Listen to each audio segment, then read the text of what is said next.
Bien, ahí se ve, por favor. Sí, profesor. Ya, muy bien, gracias. Bien, entonces, ya hicimos la presentación del curso la semana anterior.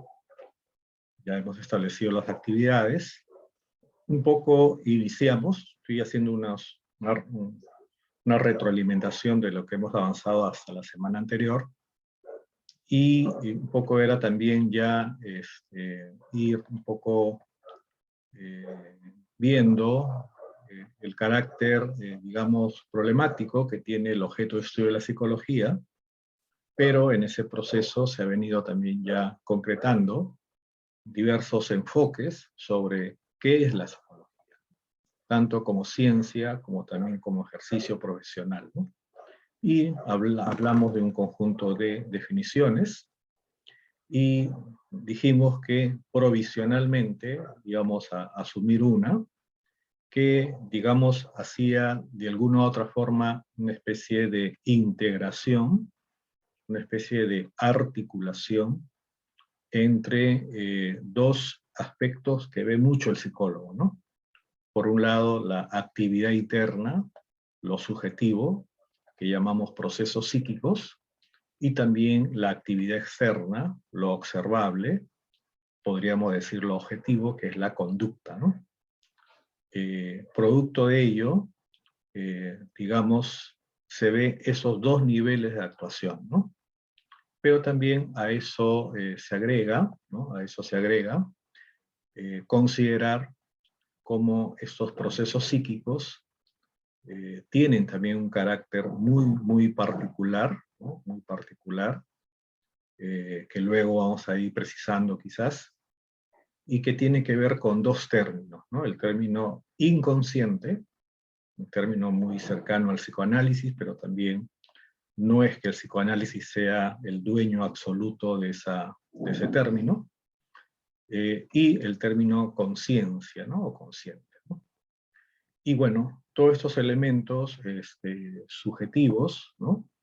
Todos estos elementos subjetivos también ya hayan su integración mayor en lo que se llama personalidad, ¿no?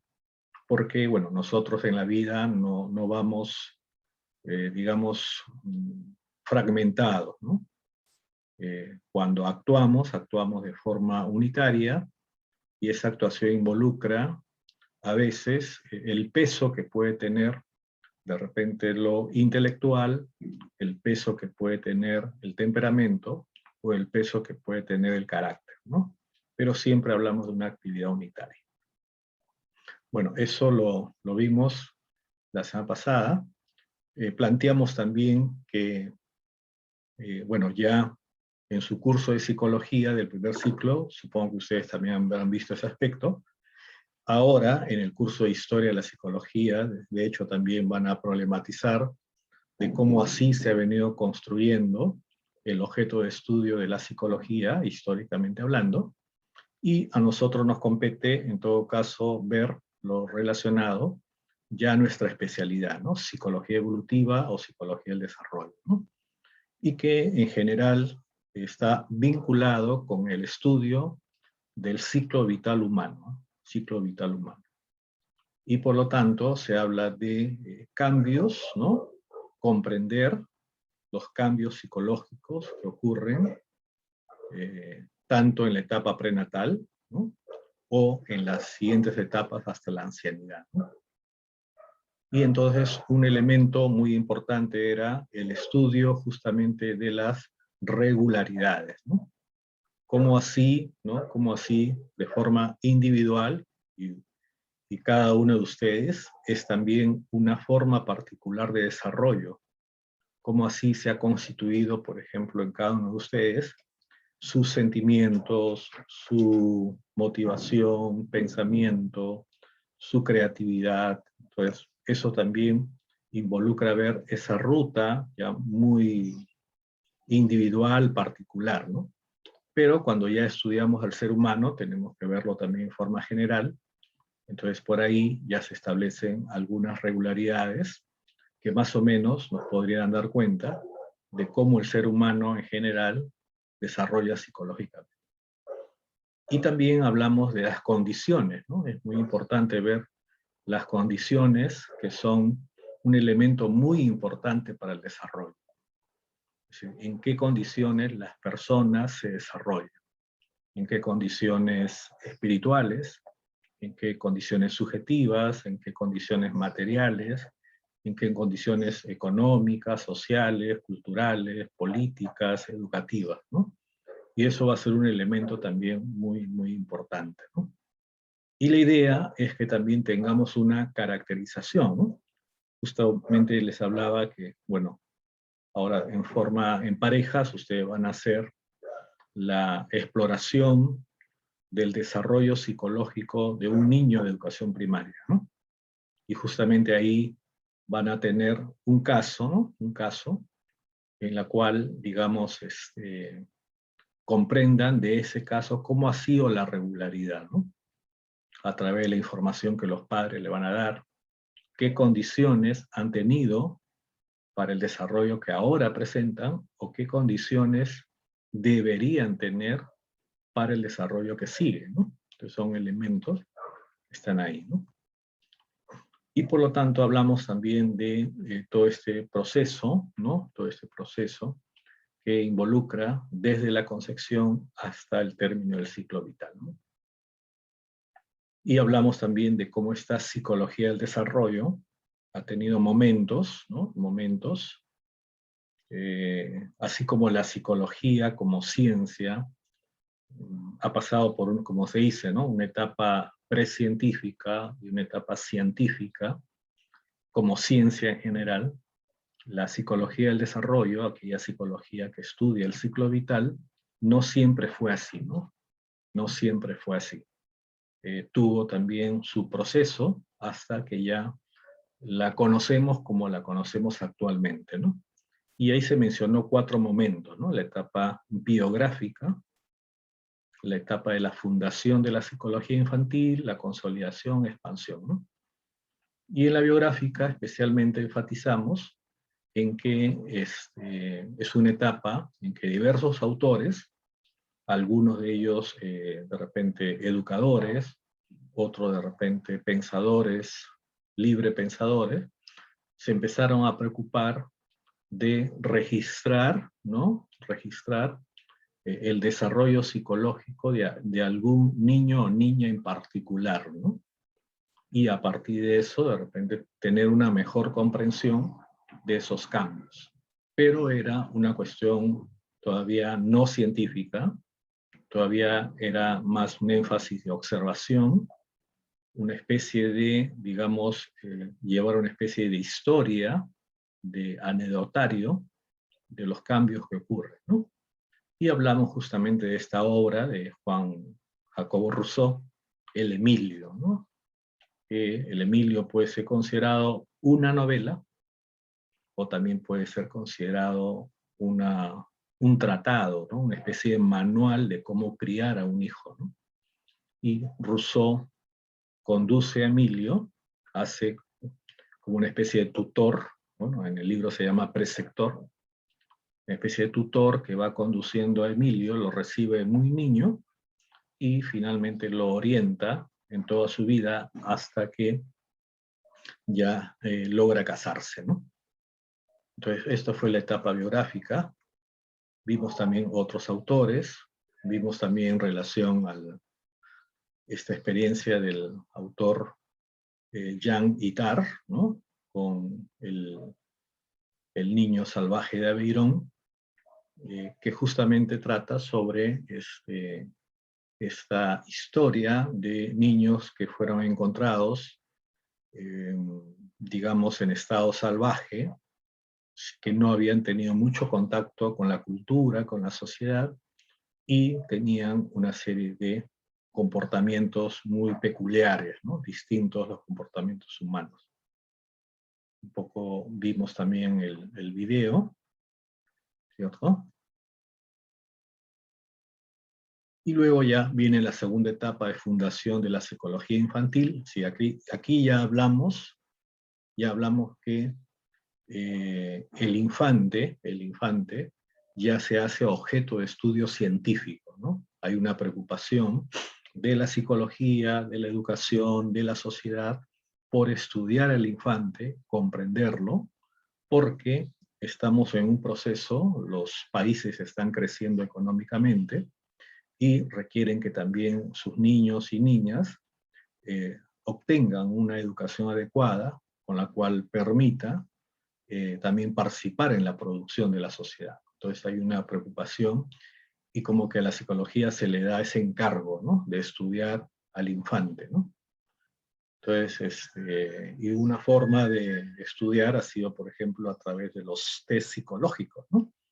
Es decir, la creación de pruebas psicológicas, especialmente en el campo intelectual primero, han sido importantes, ¿no? Importantes para poder caracterizar cómo está el infante en términos de capacidades intelectuales, ¿no?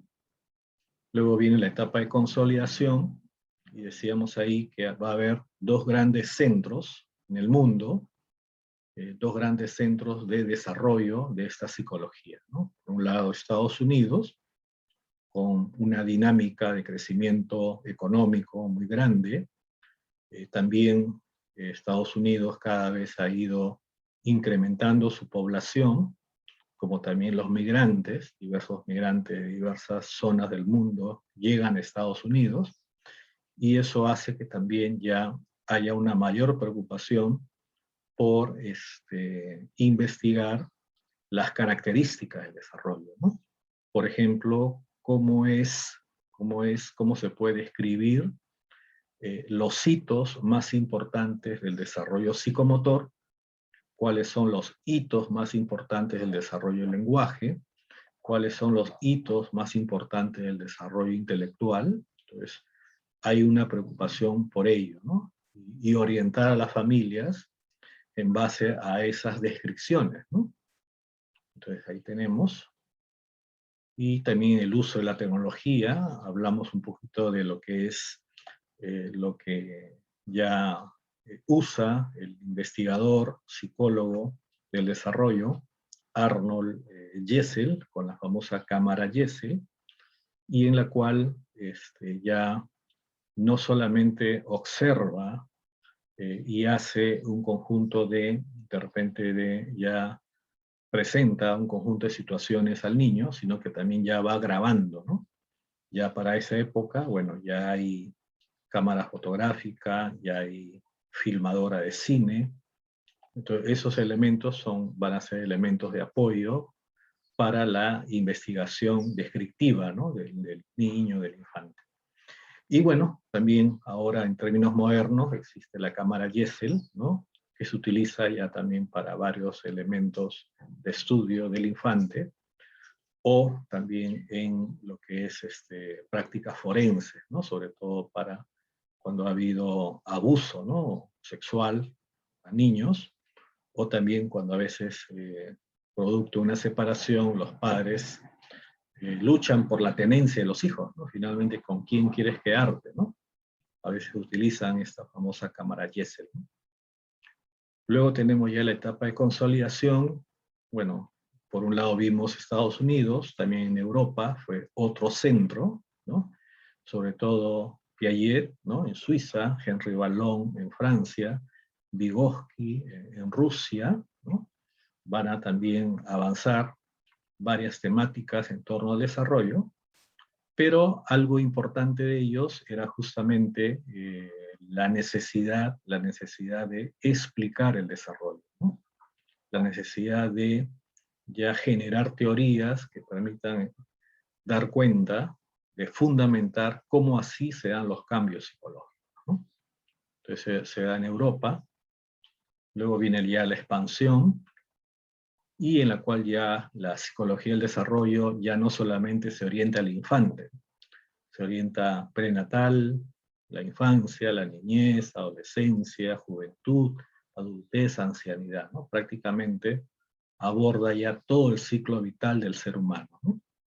Y hay temas y hay métodos que vamos a ver también el día de hoy que van utilizando, ¿no? Entonces va a haber todo ese elemento, nuevos enfoques también que se van dando y van apareciendo. Entonces, hasta ahí nos quedamos la semana pasada, ¿no? Hasta ahí nos hemos quedado. No sé si hasta ahí tienen alguna consulta, alguna pregunta.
Bien, claro, cuando hablamos de la preparación, ustedes van a llevar una carrera que es de 5 años, ¿no? En el caso mío, por ejemplo, cuando yo me formé como psicólogo, la carrera duraba 6 años, ¿no? Porque eran 5 años de estudios y 1 año de lo que se llamaban prácticas preprofesionales o internado, ¿no? Bueno, ahora ya en todas las universidades prácticamente se ha uniformizado la carrera de psicología a 5 años.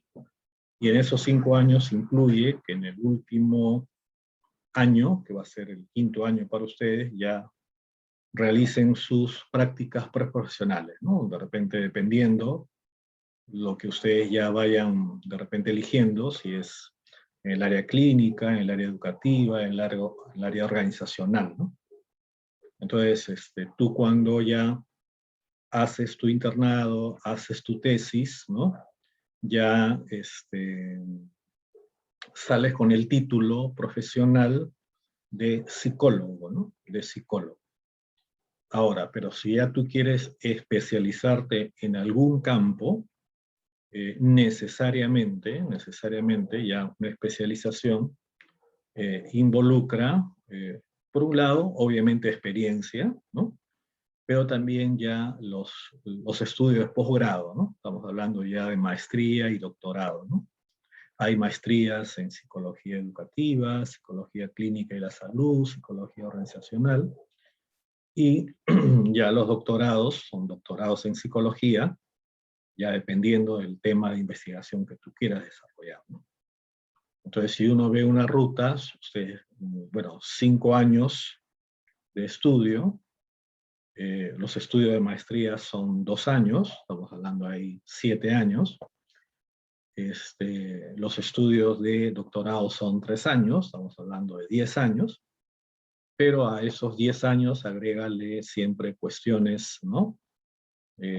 Cuestiones, digamos, temporales, ¿no? Es decir, una tesis demora su aplicación, su gestación, sustentarla, todo eso, más o menos 15, vamos a poner, agrégale 5 años más, ¿no? Tanto para la tesis de maestría o de doctorado, ¿no? Estamos hablando más o menos de 15 años, ¿no? Eso, claro, y en ese proceso tú vas, digamos, adquiriendo experiencia, ¿no? Llevas trabajando en algún sitio, ya sea público o privado, pero más o menos si hablamos en términos, ¿cuál es el último grado académico que se adquiere en una profesión? El último grado académico es doctor, ¿no? Doctor o doctora en psicología, ¿no? Ese es el último grado académico que se adquiere. Usted, al terminar la carrera, ahora con la nueva ley universitaria, ustedes tienen que hacer un trabajo de investigación para obtener el bachiller, ¿no? El bachiller. Obteniendo solamente el bachiller, ya pueden iniciar estudios de posgrado. No necesitan el título profesional. El título profesional es más para el ejercicio profesional, para el ejercicio. Pero para estudios, ya podrían hacerlo con su título o con su grado de bachiller en psicología, ¿no? Y ahí pueden estudiar una maestría. Entonces, eso es un elemento que también pueden verlo. Y bueno, en el caso de la universidad, tengo entendido que la universidad orienta para ya el título profesional de psicólogo, orienta ya la realización de la tesis, ¿no? Tienen que hacer una tesis de investigación.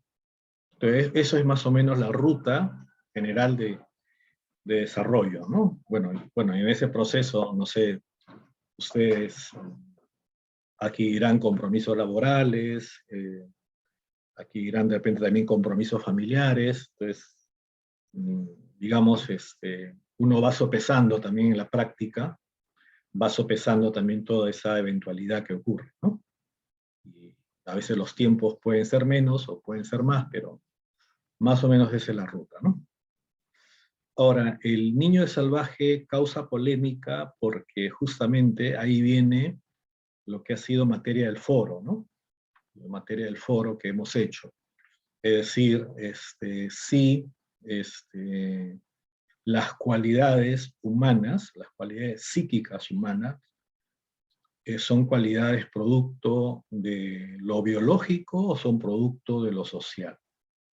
Y creo que ahí en la lectura que ustedes han podido revisar, ¿no? Han encontrado ya una postura, ¿no? Una postura, un conjunto de preguntas que también se hacen. Y justamente la idea es que, bueno, cuando Jean Itard, ¿no? Célebre pedagogo, ¿no? Que trabajó mucho con niños de esta condición, se entera, ¿no? Que han encontrado a un niño de esas características en los bosques de Aveyron, ¿no? En el sur de Francia. Entonces él lo toma, ¿no? Lo saca de un albergue y lo lleva a su casa para educarlo, ¿no? Y estudiarlo, ¿no? Entonces, de hecho, su libro, ¿no? Es una especie de registro de todo lo que él hizo o trató de hacer para que Víctor, ¿no? Porque él le llamó Víctor de Aveyron, al menos desarrolle algunas cualidades humanas, ¿no? Por ejemplo, el lenguaje, por ejemplo, de repente también ya ser más sensible a los estímulos que la gente le da, ¿no? También mostrar afecto, emocionarse ante las personas, o también adquirir procesos de atención, concentración frente a estímulos, ¿no? Entonces, el libro te va a describir todos esos intentos que hace Jean Itard para que Víctor sea, digamos, un humano, pero lamentablemente él también se da cuenta que ya el hecho de haber vivido en esa condición salvaje ya ha conllevado que haya un efecto, ¿no? Ya, digamos, como se dice, muy marcado, ya de deterioro de sus capacidades intelectuales, ¿no? Entonces podríamos decir que Víctor de Aveyron, en su momento que se encuentra, ya está si él más o menos tenía 9 años, pero podríamos decir que tenía una inteligencia de un niño de 2 años, 3 años, ¿no? Entonces hablamos ya de un nivel de retardo mental, ¿no? Un nivel de retardo mental. que ya es un tanto difícil revertirlo, ya por la edad. Ustedes también, cuando están estudiando su curso de bases biológicas, comprenderán que el cerebro, en las primeras edades, es un cerebro muy flexible para el aprendizaje, pero conforme pasan los años, el cerebro también se va haciendo menos plástico, dicen los autores, ¿no? Hay menos plasticidad neuronal. Entonces, en el momento que encuentran a Víctor, ya prácticamente, ya él había adquirido una arquitectura, ¿no?, cerebral, ¿no?, producto de su interacción en condiciones no humanas, ¿no? No humanas. Entonces, por eso es que cambia, hay ese cambio, ¿no? No entiendo cuando dice, usted mencionó una palabra, ¿qué significa? Ahí no sé si me podrían precisar.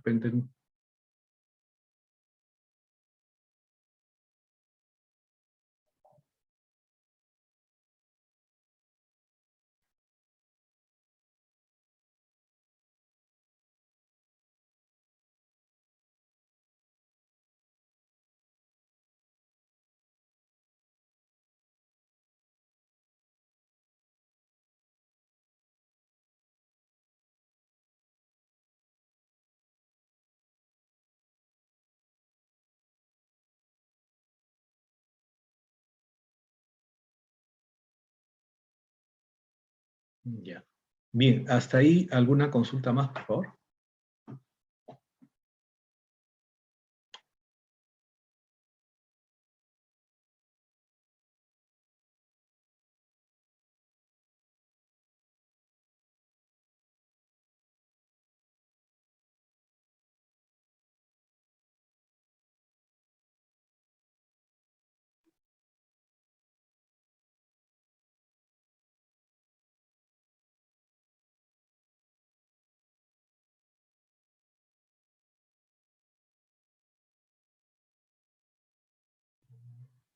Ya. A ver, muy bien, entonces continuamos. Ahora vamos a ver los métodos de investigación en psicología del desarrollo. Es decir, ya hemos más o menos visto el objeto de estudio de la psicología del desarrollo, estudiar científicamente el ciclo vital y tener una comprensión, una explicación del desarrollo humano desde la etapa prenatal hasta la culminación del ciclo vital, que es la ancianidad, ¿no? Ahora, ¿cómo estudiar? Es decir, ahora, ¿cuáles serían las herramientas?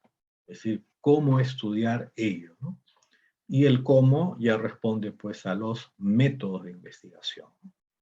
Ahora, en general, bueno, la ciencia psicológica tiene métodos, ¿no?, que lo utilizan las diversas áreas de la psicología, ¿no?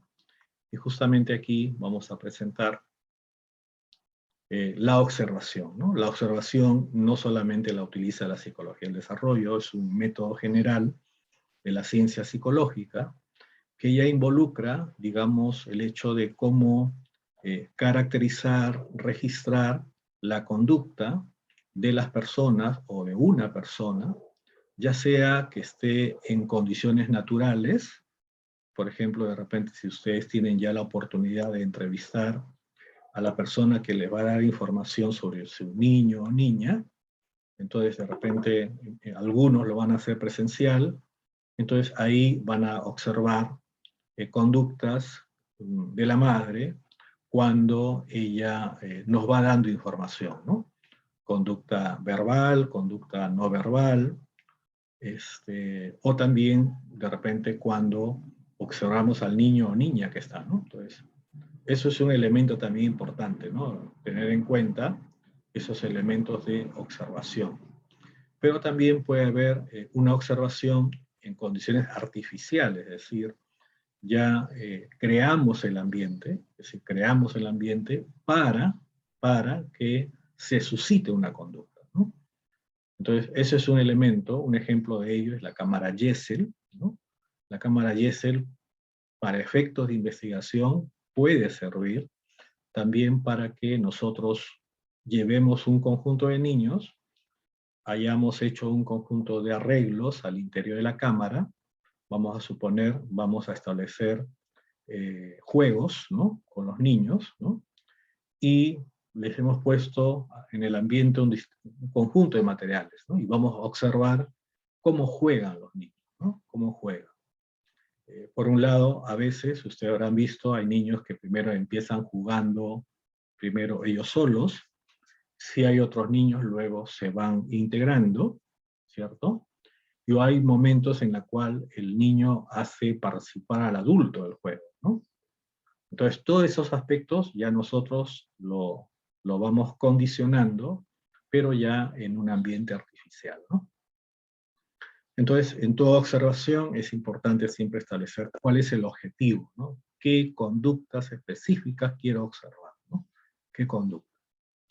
¿Cuáles van a ser los procedimientos, los pasos a realizar? Y también en términos de indicadores de conducta, ¿no? Es decir, ya establecer el número de conductas que quiero establecer, el tiempo en el cual lo quiero brindar. Y, por ejemplo, bueno, como le decía, la observación es, como se dice, una herramienta esencial de todo psicólogo, ¿no? No importando el área, ya sea clínica, educativa, organizacional, tiene que utilizar observación, ¿no? En este caso, vemos ahí en la foto, la interacción papá-hijo en, digamos, en la hora de juego, ¿no? Y la idea es que también esta sesión se grabe, obviamente con el permiso del padre, para que luego nosotros lo veamos y podamos ver de qué calidad o de qué tipo es la interacción que establecen el papá con su hijo, ¿no?, al momento de jugar, ¿no?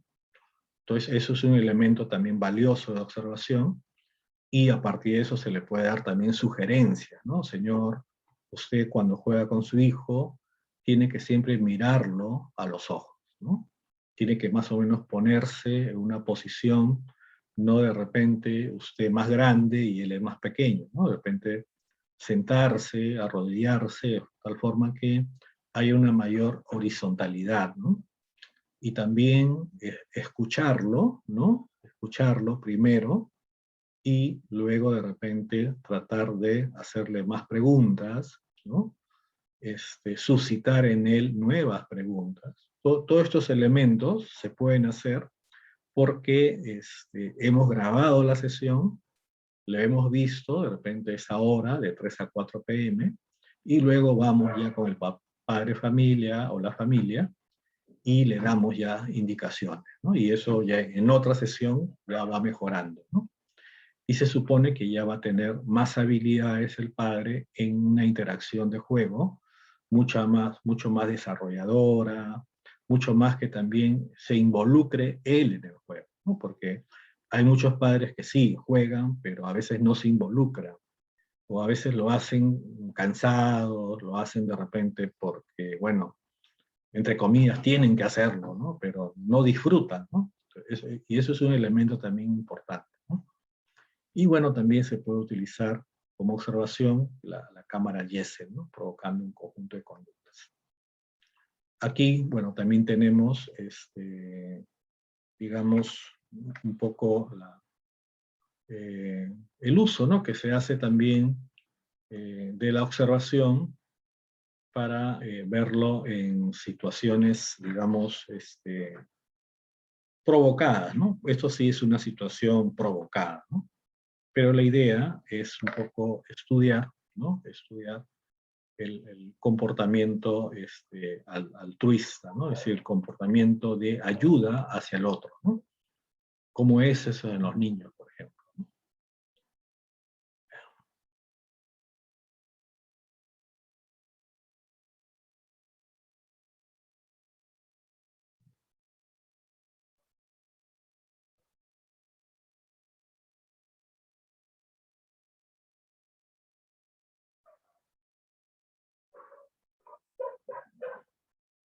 Pobre señora, No le muchas diga usted gracias, yo eso, se lo voy a pobrecito. devolver. ¿Cómo no le...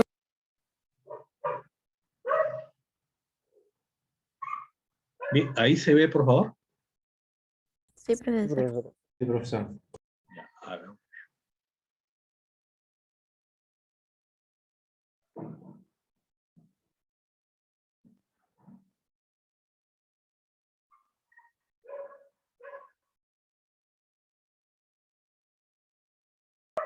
Vamos a ver, ¿ya?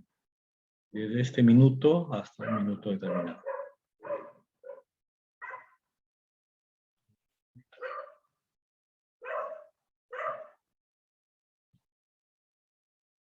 ¿Cómo crees tú que va a reaccionar tu niña ante la situación esta que vamos a plantear? A ver, si tuviera que compartir, yo creo que compartiría. Sí. Creo. Ella comparte siempre, supongo, con sus amigos, pero en este caso no va a estar al lado un amigo suyo. Ya. ¿Tú crees que será diferente o...? Yo creo que no. A lo mejor me equivoco. Los niños nunca se sabe. Rocío no ha merendado y tiene mucha hambre. Venga, ahora ya vamos a merendar. ¿Tienes calor? Es que yo he venido muy temprano y tengo mucha hambre. ¿Qué le pasa? Tiene ganas de llorar. Tiene ganas de llorar todo el tiempo, sí. ¿Por qué? Porque tiene mucha hambre. ¿A ti qué te gusta? No sé lo que tengo ya. Eso no va a compartir. No va a compartir, bueno, vaya, si estamos allá. El timbre suena, las niñas destapan el plato y Ainhoa no tiene nada. ¿Compartirá Rocío su comida con la niña que no tiene merienda? A pesar de que Rocío tiene mucha hambre, no se fija en su bizcocho, sino en el plato vacío de su compañera. Y miren lo que hace a continuación. Parte en dos su merienda para compartirla con la niña que no tiene nada. No me lo creo, no me lo creo. Llorando que venía del hambre que tenía la pobre. Ay, la pobre. ¿En serio? Pero si tú tenías mucha hambre. Bueno, a lo mejor lo tiene la edad para no hacer. No. Y esta es la tuya. Pero que, ¿por qué me das la mitad si tú tenías tanta hambre? Cómetelo tú, ¿no? Cómetelo tú que no tienes nada. Si no me conoces de nada, ¿por qué compartes conmigo? Pero si no me conoces de nada, si hemos estado ahí ni media hora. A la habitación entra la otra niña que colabora con nosotros y a ella le hemos pedido que no comparta su merienda. Veamos cómo reacciona Rocío. Ella no tenía la edad de bizcocho. Ostras, me encanta, qué rico. Pero si no me conoces, ¿por qué me compartes? Porque si un niño no tiene desayuno, pues yo qué hago, darle la mitad.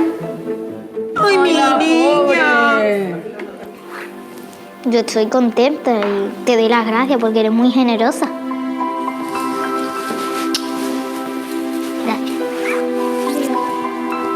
¡Ay, mi niña!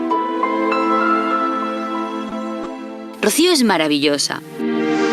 Pero a lo largo de la jornada de grabación pasaron por la habitación muchos niños con reacciones muy diferentes. Vamos a ver algunas.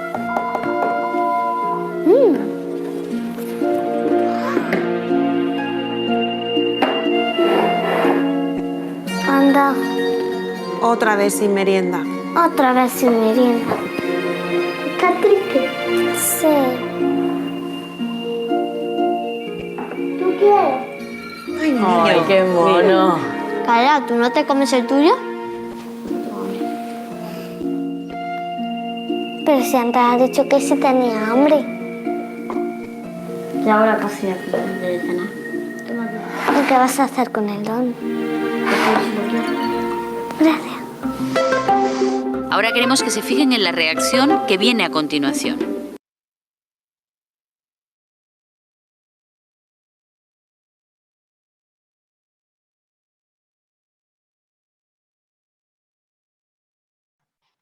Bien, entonces, bueno, en este video hemos visto una situación simulada, una situación donde hay personas que colaboran para que se provoque o se suscite una situación, ¿cierto? Eso también podríamos hacerlo en una cámara Gesell, y en la cual la idea es un poco establecer qué haría un niño frente a una situación X, ¿no? En este caso, de compartir, ¿no? En este caso, un alimento, sabiendo que inclusive, bueno, en este caso el niño o la niña no ha comido, ¿no? Ahora, luego de eso, de repente el estudio se podría complementar ya con una entrevista un poquito más cualitativa con la niña, que no sabe de la situación, no sabe que esto es una cuestión provocada, que le están filmando o que de repente la otra niña le están diciendo palabras que diga para que genere también reacciones, ¿no? La otra niña. Entonces eso ya podría complementar un poquito más la investigación, que partiendo de usar el método de la observación, nos da también una idea, ¿no?, exploratoria de determinados comportamientos en los infantes, ¿no? Muy bien, si tienen alguna consulta, pregunta, pueden interrumpir, levantar la mano o pueden usar ahí los dispositivos.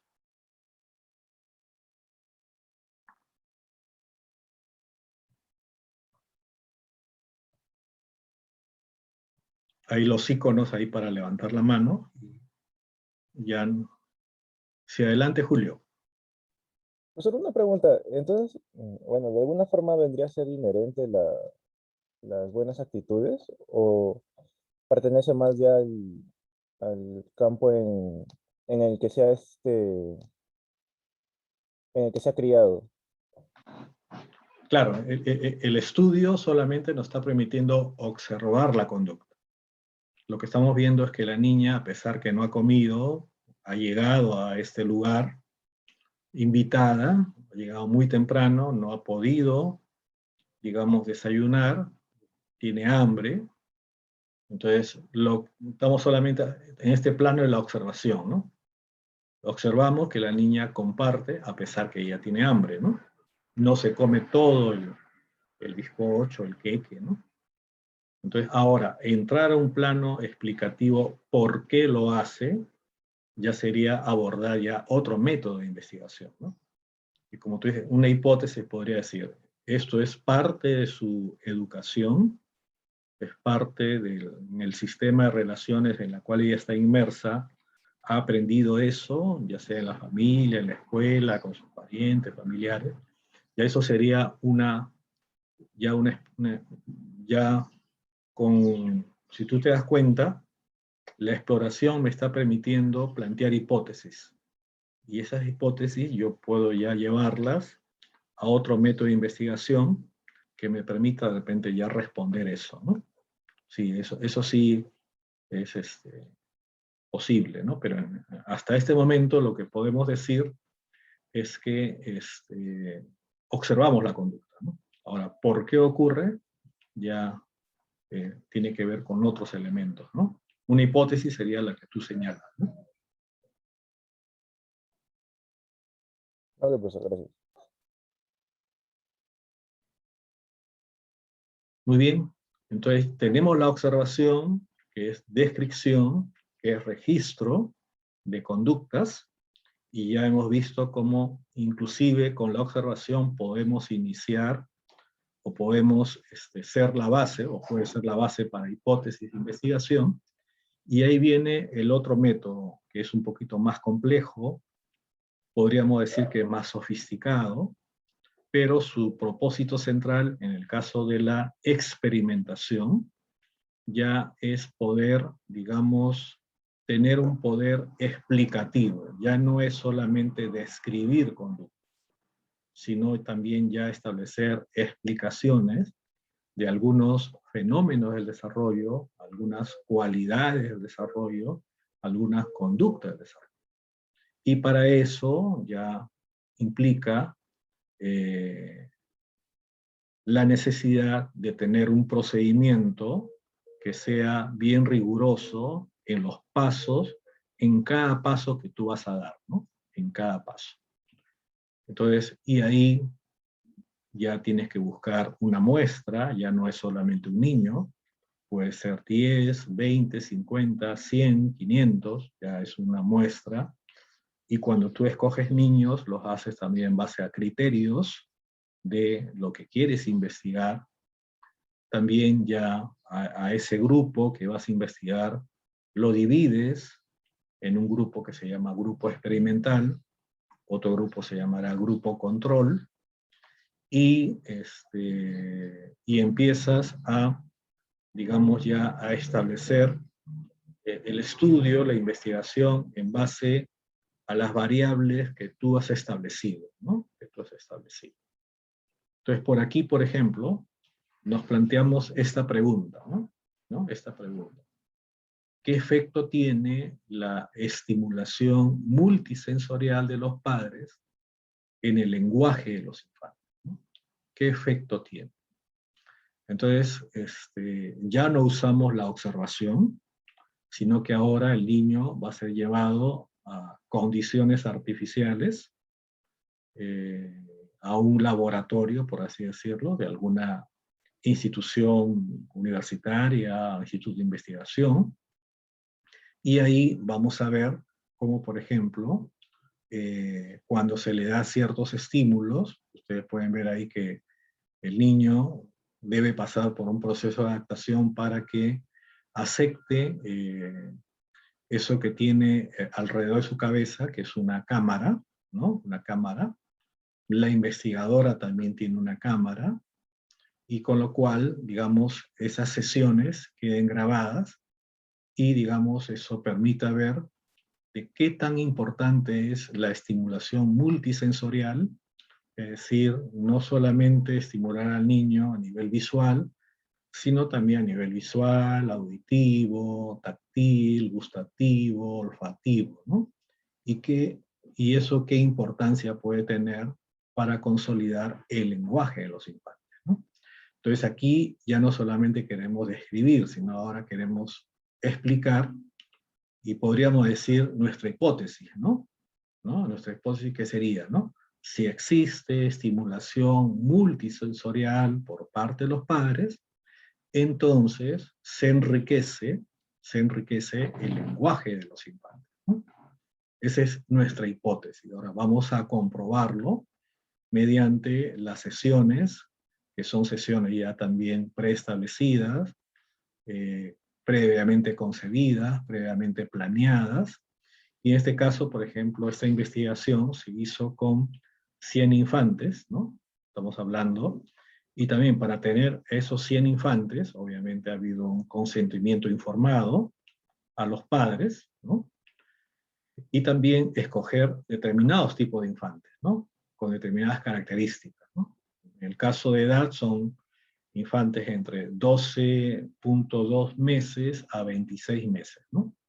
Y aquí se consiguió 42 niñas y 58 niños, ¿no? Y a la vez participaron 85 madres, ¿no? Y 15 padres, ¿no?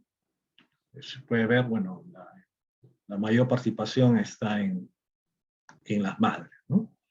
Entonces aquí ya se concibe, reitero, hay dos variables que queremos establecer su vínculo, ¿no?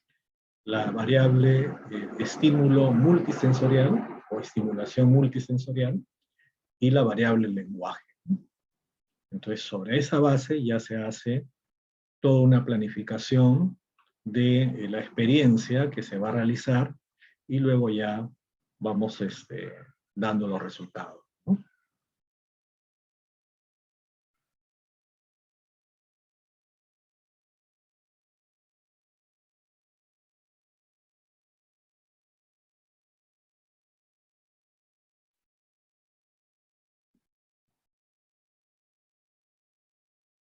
Y bueno, también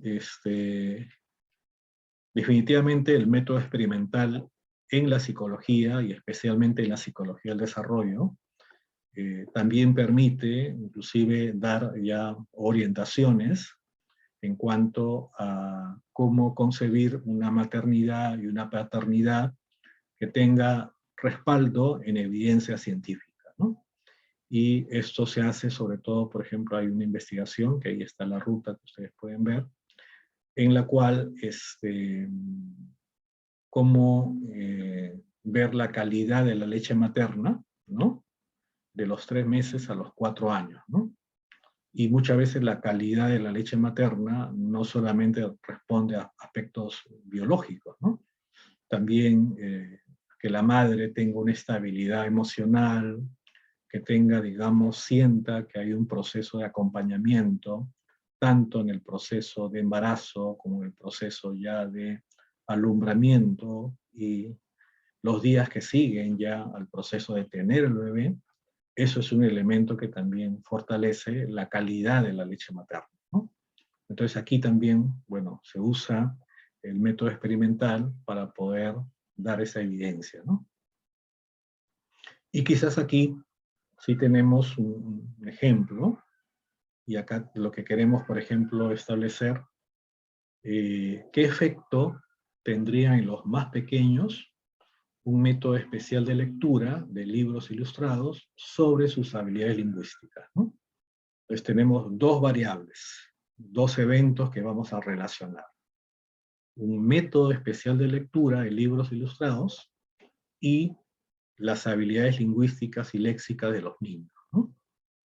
En este caso, nuestra muestra son niños de clase media, de 21 a 35 meses, esa es nuestra muestra. Hablamos también que estos niños van a ser divididos. Un grupo será el llamado grupo experimental y el otro será el grupo control. Cuando se habla de grupo experimental, se concibe que es un grupo al cual sí se le da, ¿no? Sí se le va a otorgar justamente lo que queremos establecer, ¿no? Se le va a otorgar a ese grupo, los padres, en este caso, van a realizar lectura en voz alta, fomentando la interacción activa de sus hijos, ¿no? No sé si de repente ustedes han tenido la experiencia de leer, o que sus padres le lean cuentos, ¿no? Pero la idea aquí no es solamente leer, sino que también en ese proceso de lectura, porque son solamente libros ilustrados, no son, digamos, contexto, los padres, digamos, susciten interacción de sus hijos, ¿no? Que sus hijos no solamente escuchen, sino que también participen, ¿no? De repente puedan ver la figura, qué les suscita la figura, qué pasará después, ahora que viene. Entonces, todos esos elementos son parte de este método, ¿no? De fomentar una interacción activa mediante cuando se lee el cuento, ¿no?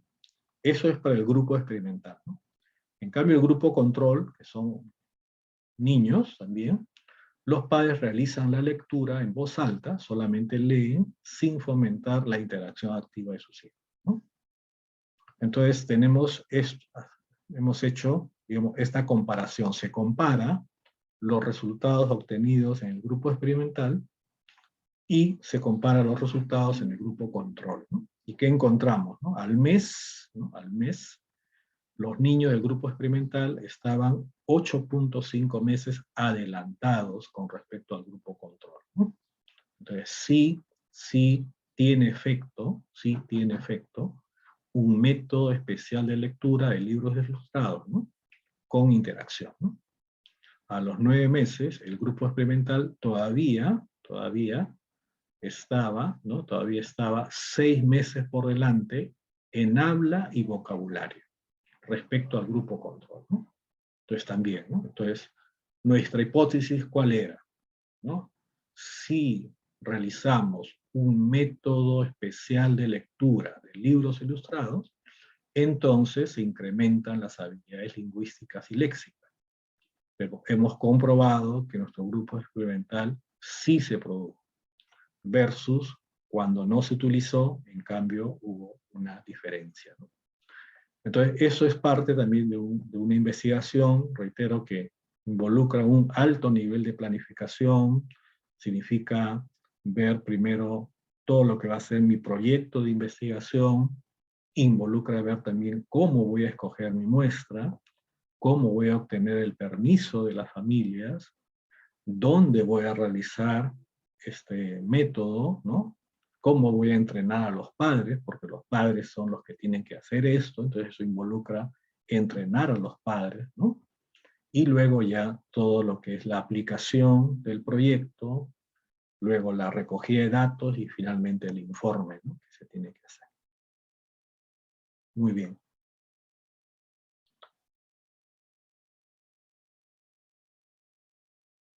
Muy bien. No sé si hasta ahí tienen alguna consulta.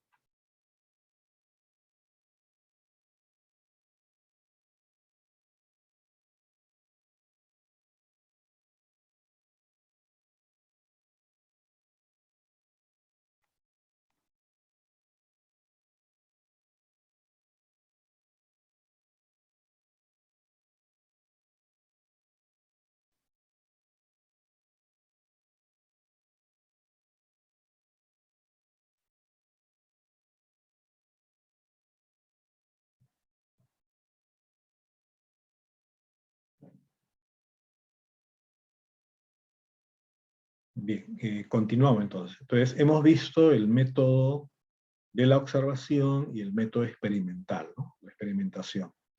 Y como le decía, ambos métodos son métodos que también la ciencia psicológica lo utiliza, pero también ya hay métodos propios, ¿no? Hay métodos propios ya de la psicología del desarrollo, ¿no? Y justamente aquí vamos a ver uno de ellos, ¿no? Uno de ellos. A ver, ¿alguien de ustedes ha visto esta película, Boy Hop?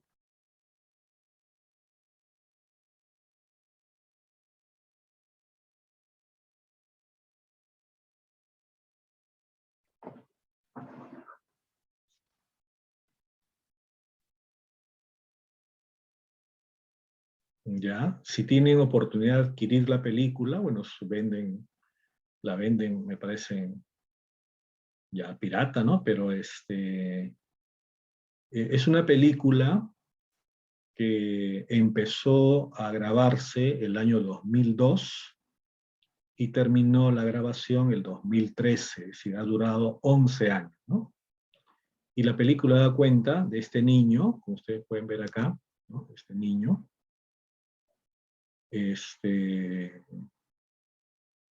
y este niño empieza así la película, y la película va siguiendo al mismo actor, con los mismos padres, que también son actores, y como que va dando cuenta del proceso de cambios, ¿no? El proceso de cambios. Hasta que ya, bueno, ya finalmente por ahí ya ingresa a la universidad, ¿no? Es una película que, digamos, duró, creo que más o menos dura como casi 3 horas, ¿no? La película, ¿no? Es una película que narra la historia de un niño, la historia de su familia, y la historia de su época también, ¿no? La historia de su época. Es muy interesante porque nos da cuenta de un proceso de desarrollo, ¿no? De un proceso de desarrollo. Boy Hop, o también se llama Momentos de una vida, ¿no? Entonces, en la psicología del desarrollo hay un método que se llama el método genético, ¿no? ¿Por qué se dice genético? Es una sección que no necesariamente significa herencia, ¿no? Sino genético viene de génesis. Génesis significa inicio, significa origen, ¿no? Es decir, estos métodos se van a preocupar de comprender el origen, el proceso del desarrollo, ¿no? Y hay un método longitudinal, ¿no? Que justamente queremos entender, ¿no? Y aquí lo podemos ver, ¿no? ¿Esto se ve, por favor? ¿Se ve ahí en la pantalla? Sí, profesor.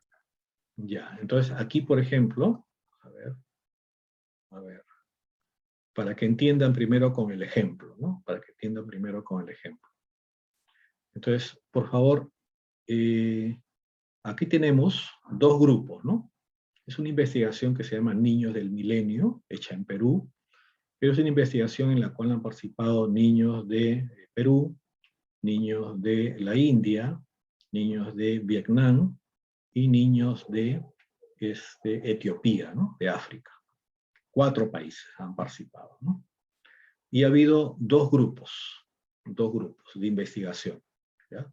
Grupo 1 y grupo 2.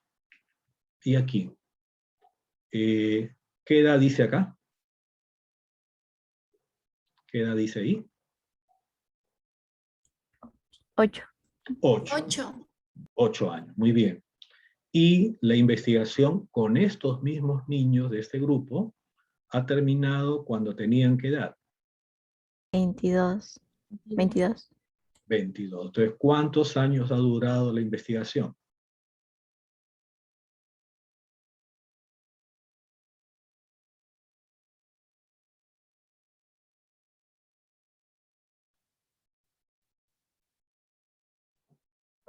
años. 14 años, ¿no? Tenemos aquí una investigación, fíjese, que dura 14 años, ¿no?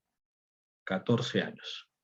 Ahora, el otro grupo, ¿qué edad tenían cuando empezó? 1 año. 1 año. ¿Qué edad tenía cuando terminó? 15 años. 15 años. También 14 años, ¿no? Sí, 14. Ya, muy bien. Entonces aquí tenemos en el primer grupo, ¿cuántos son? 1000. 1000 niños. Fíjense, ¿eh? 1000 niños. ¿Y acá cuántos niños son? 2000. 2000. Y ahora, ¿qué se quiere investigar? ¿Qué se quiere investigar? ¿Cómo impacta la pobreza en el desarrollo infantil? Ahora, por cuestiones ya de la experiencia de vida, estar en situación de pobreza, ¿afecta o no afecta el desarrollo de los niños? ¿Qué dicen ustedes? ¿Afecta o no afecta? Sí y no, profesor. Sí y no, ¿no? Claro, esa es nuestra hipótesis, ¿no? Entonces, esa es nuestra pregunta. Entonces, ahora a través de estos dos grupos, pero fíjense, ¿no? Son 14 años que voy a seguir a estos grupos. ¿Y qué quiero investigar ahí en ese proceso? ¿Qué quiero investigar?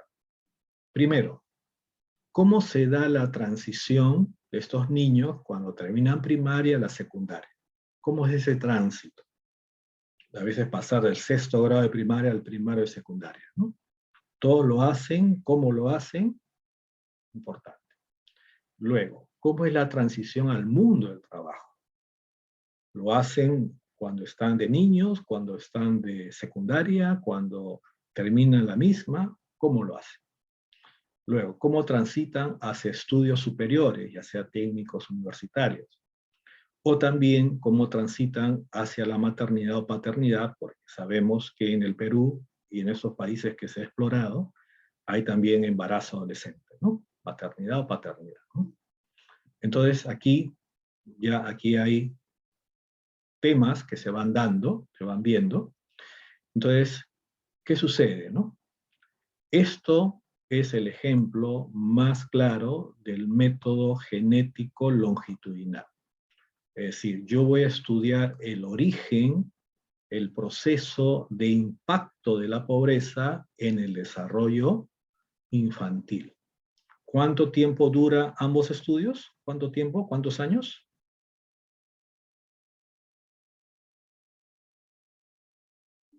14. 14 años, ¿no? Dura 14 años, ¿no? Entonces, y en ese proceso, para ir afinando mi proyecto, para ir afinando los procedimientos que voy utilizando, voy teniendo mediciones, ¿no? En el primer grupo, mido resultados a los 12 años, ¿no? A los 12, luego a los 15, luego a los 19 y luego a los 22, ¿no? Mediciones, ¿no? En el segundo grupo, mido resultados 5 años, 8 años, 12 años, 15 años, ¿no? Voy teniendo, ¿no? Entonces, yo les pregunto, mantener una investigación por 14 años, ¿será más costosa o menos costosa? En términos económicos, financieros.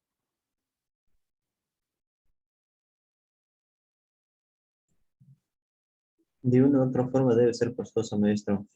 Claro, ¿no? Porque tú tienes que pagar investigadores, tienes que también, por ejemplo, irte a zonas del Perú, a zonas de la India, a zonas de Vietnam, a zonas de Etiopía, para hacer las mediciones respectivas, ¿cierto?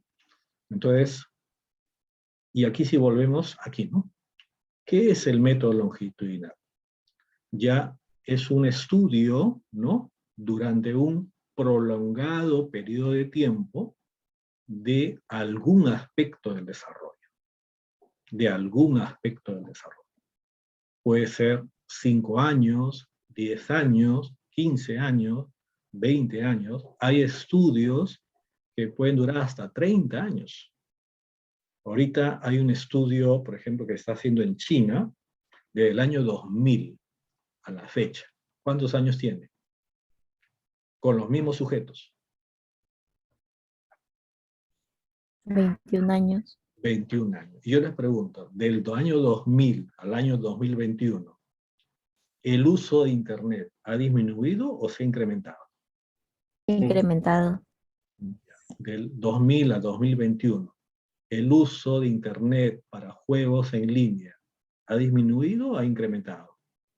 Ha aumentado. Ha aumentado. Entonces, ¿qué les preocupa a los chinos, ¿no? ¿Qué les preocupa? ¿Qué está pasando con una generación que ahora también ya no solamente juega presencialmente, ¿no? Sino juega de forma en línea, ¿no? Y eso tiene efectos en algunos de generar inclusive ya trastornos de adicción a los videojuegos, ¿no? En línea. Entonces, y ellos están así acumulando data, ¿no? Acumulando data de ese proceso, ¿no? De ese proceso. Eso sería también otro ejemplo de un método longitudinal, ¿no? De un método longitudinal. Entonces, reitero, ¿no? El método longitudinal implica un prolongado periodo de tiempo, involucra seguir con los mismos sujetos, con las mismas personas que iniciaste, y hacerles el seguimiento el tiempo que dure tu estudio. 5 años, 10, 15, 20, 25, 30 años, ¿no? Y para mantener, obviamente, ¿no? Para mantener ese ritmo de investigación, supone, pues, niveles de financiamiento, ¿no? Eso, ¿quiénes lo pueden hacer, no? Universidades, que están rankeadas, pues, en los altos rankings de las universidades en el mundo, institutos de investigación, lo pueden hacer fundaciones, algunos gobiernos también del primer mundo promueven ese tipo de investigaciones, ¿no? Entonces, porque requieren, reitero, un fuerte financiamiento, ¿no? Mantener equipos de investigación. Si en promedio en el primer mundo un investigador puede ganar entre $5,000 a $10,000 mensuales, imagínate mantenerlo en 10 años, ¿no? ¿Qué costo tiene, no? Solamente para pagar a investigadores, no viendo otras cosas más, ¿no? Entonces, el método longitudinal es un método muy potente en términos investigativos, porque te permite seguir el ritmo de desarrollo de un grupo y tener una rica información de ese proceso. Eso sí es bastante provechoso, ¿no? Y volviendo a la película, justamente la película se empezó a grabar el 2002, se estrena en 2013, dura 11 años, y más o menos la película sería algo así como una película longitudinal, ¿no? Nos da cuenta del proceso de desarrollo. Bueno, no es de un grupo, es de un niño que luego de niño pasa hasta joven que ingresa a la universidad, ¿no? Muy bien. Entonces tenemos ahí el método genético longitudinal. Y reitero, este método se usa para efectos también, y es un método más propio de la psicología del desarrollo, ¿no? Ahora, el otro método genético es el método transversal, ¿no? Transversal, que también, primero, podemos comprenderlo aquí, ¿no? A ver, yo quiero estudiar el desarrollo del lenguaje, ¿no? De 2 años, a partir de los 2 años, correcto, de 2 años, a 8 años, ¿no? Si yo usara, a ver si están despiertos, si yo usara longitudinal, ¿cuánto duraría mi estudio? ¿Cuánto duraría?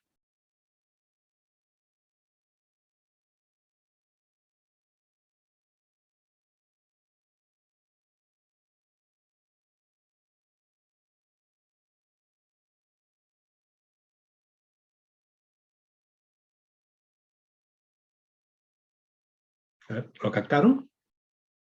¿Cuánto duraría? Si usar el longitudinal, que es tiempo prolongado, y me dice que dura de 2 a 8 años, voy a estudiar el desarrollo del lenguaje en niños y niñas de 2 a 8 años, ¿cuánto duraría mi estudio?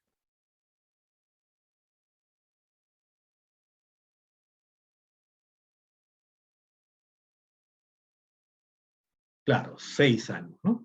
Si lo hiciera por longitudinal.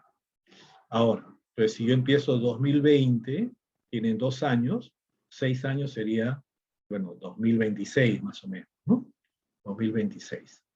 Ahora, ¿qué ocurre, por ejemplo, ¿no? En el caso del transversal, ¿no? En el caso del transversal, y es muy usado en muchas tesis de investigación en algunos casos he visto tesis de investigación para título profesional y también para maestría y doctorado, ¿qué hacen, no?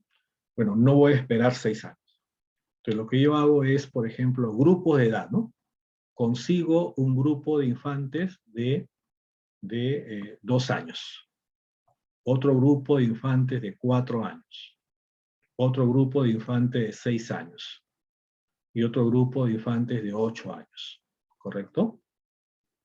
En el año, vamos a poner aquí 2021, ¿no? 2021.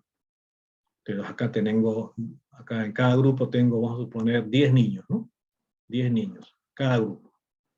Entonces, y a cada uno le aplico un test, que es un test muy famoso que se utiliza para estudio del lenguaje, que se llama el test de Peabody, ¿no? Un test que mide el vocabulario que va teniendo ya el infante a nivel de las edades, ¿no?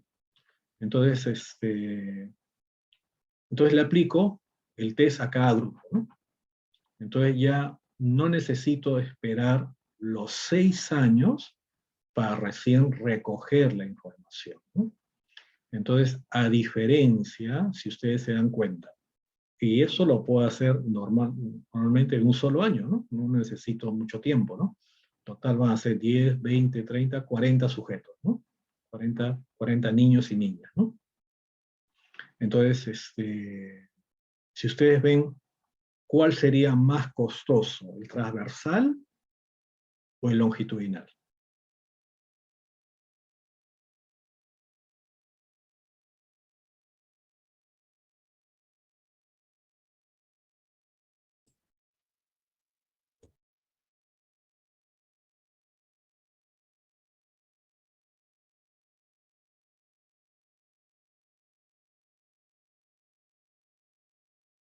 ¿Cuál sería más costoso, el transversal o el longitudinal?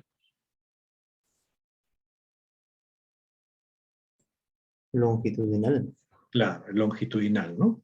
Longitudinal tendría que invertir 6 años, acá solamente invierto un año, ¿no? Un año. Entonces, justamente el método genético transversal nos ayuda a abreviar tiempo, pero nos da una visión del desarrollo, en este caso el desarrollo del lenguaje, en un momento determinado, 2021, ¿correcto? Ahora, no me da una visión de proceso, eso me lo daría el método longitudinal, pero sí me ayuda a tener una idea del estado ahora, actual, ¿no? Presente, de cómo está el desarrollo, ¿no?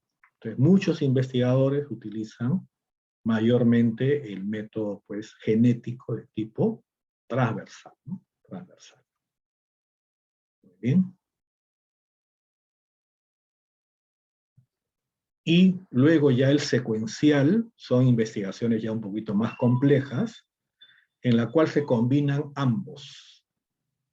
Por un lado tiene un estudio de tipo longitudinal, como ustedes pueden ver acá, parte del 2004, ¿no? Ahí está. Parte del 2004, un grupo.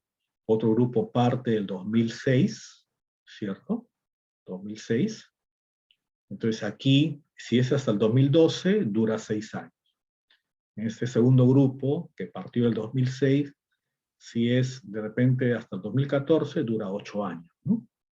Acá, no, en ambos dura 8 años, ¿no? Acá partió del 2004 al 2012, y aquí del 2006 al 2014, ambos 8 años, ¿no? Entonces ahí es longitudinal, se va a hacer el seguimiento, ¿no? El seguimiento a este grupo, ¿no? Pero también en el proceso se pueden hacer mediciones transversales, ¿no? Por ejemplo, en el 2006 se está haciendo una medición transversal a grupos de edad, ¿no? A grupos, ¿no? Ahí está, tenemos aquí mediciones transversales.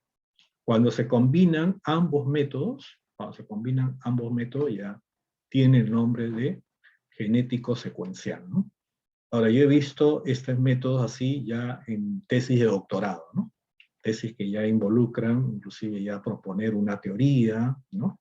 Psicológica sobre algún aspecto del desarrollo, podemos encontrar, digamos, este tipo de método de investigación.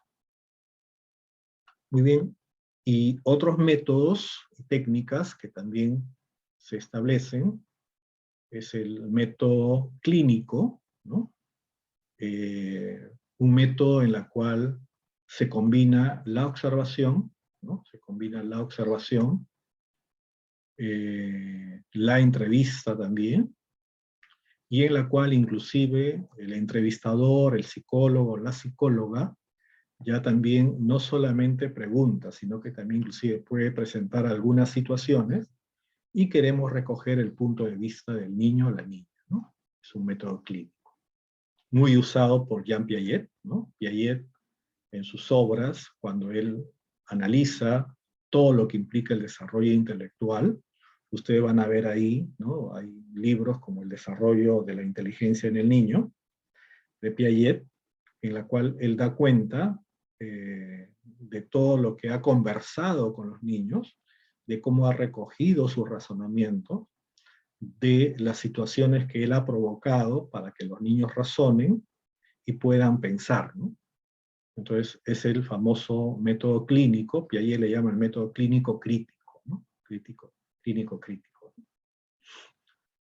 Otro elemento también que es propio de la psicología del desarrollo es también la realización de biografía, ¿no? Hay varias investigaciones en términos de desarrollo de personalidad en la cual las personas confeccionan su biografía en base a ciertos marcos o requerimientos que se le da, y eso permite también tener, digamos, de alguna u otra forma, un acercamiento, digamos, ya más propio, más cualitativo, de cómo una persona ve su proceso de desarrollo, ¿no? A través de las biografías. Luego también tenemos los test o pruebas psicológicas, que ya son instrumentos que permiten también estudiar el desarrollo en diversas áreas, área cognitiva, área emocional afectiva, área de repente intelectual, área de repente vocacional, área psicomotora, área del lenguaje, y así, ¿no? Hay diversos aspectos, ¿no? Y bueno, la entrevista, digamos, es el método que también ya involucra el relacionamiento que como psicólogo o psicóloga vamos a tener con personas del desarrollo, puede ser infantes, pueden ser niños, adolescentes, jóvenes, adultos, ancianos, ¿no? Y la idea es cómo a través de este proceso poder comprender también las particularidades de una personalidad, ¿no? Y cuando se habla de una entrevista semiestructurada, se habla que hay temas que, digamos, ya planteados, temas planteados que queremos recoger de la persona, pero las preguntas van surgiendo en el mismo proceso de entrevista. En cambio, hay también modelos de entrevista ya estructurada, ¿no? Si ustedes han revisado un poco, por ejemplo, cuando ustedes aborden el niño o la niña de primaria que van a trabajar, en el instrumento que se llama anamnesis, ya allí aparecen también preguntas, ¿no? Aparecen ahí preguntas. Preguntas que tienen que realizar, ¿no? Ya están pautadas, por así decirlo, ¿no? Entonces puede darse una entrevista semiestructurada o una entrevista estructurada, ¿no? Eso va a depender de los objetivos de la investigación, del caso, ¿no? Muy bien. Bien,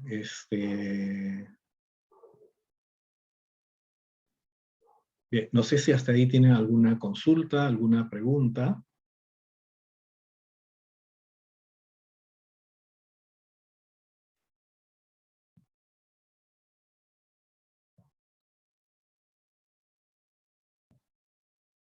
Bien, ¿se escucha, por favor? Sí, profesor. ¿Qué tal? ¿Qué les pareció el caso de Florencia?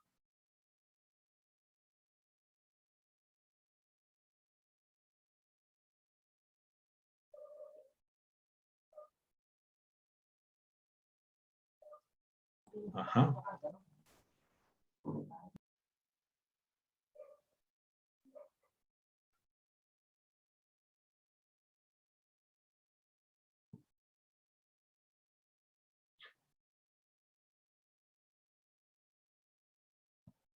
Precisamente ahora queremos un poquito establecer algunos elementos que nos ayuden a comprender el proceso del desarrollo, ¿no? El proceso.